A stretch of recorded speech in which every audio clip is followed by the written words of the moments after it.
So this is a tutorial on how we can use carbon paper to transfer a design to final paper.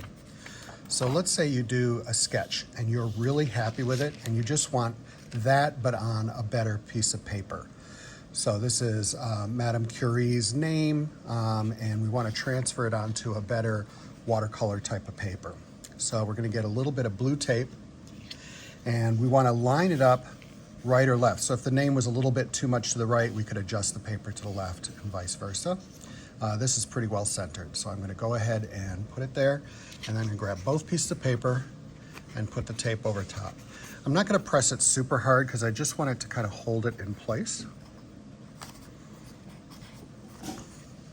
And then a wooden pencil is probably going to be best for this, or a ballpoint pen.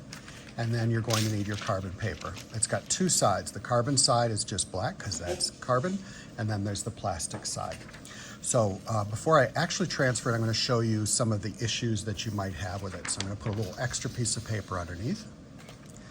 So we put the carbon paper underneath what you want to transfer. And let's say I want to get this medallion. So you press on the same line.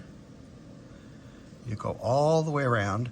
Now, if you used a ruler on any of this stuff, you would continue to use a ruler. But as you can see, when I lift up the carbon paper, it transfers that circle right over there, which is great.